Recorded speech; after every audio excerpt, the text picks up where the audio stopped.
In the case of European Union, imports depend on few countries, especially Belarus and Russia.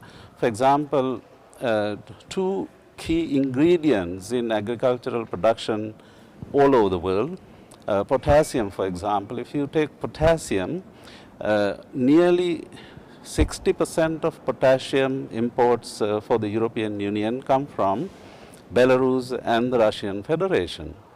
And nitrogen fertilizer, about 30% comes from the Russian Federation. As a result, there is a huge dependency there at the moment on imported natural gas and fertilizer. What that means is agricultural producers' margins were affected. Not only agricultural producers, but producers, fertilizer producers' margins were also impacted. So we have seen producers can use gas and other inputs to produce fertilizer became so unprofitable. Therefore, scaling down of fertilizer production in Europe. So that is where the crisis is at the moment. So Europe as well as the entire world will have to find some solutions to this huge crisis for us to sustain our agricultural production the way we know it.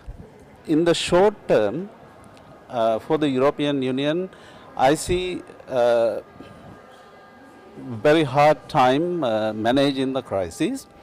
But of course the European Union as well as national governments have begun taking some concrete steps in terms of allocating land from various types of production to other production types. In response, the European Union has also eased some of the restrictions that they had placed in order to protect the environment, green in the agriculture and so on. So at the European level that is taking place, giving some flexibility, and then the whole purpose is to sustain agricultural production until this transition can take place from this high dependency on chemical fertilizer and energy to more sustainable means.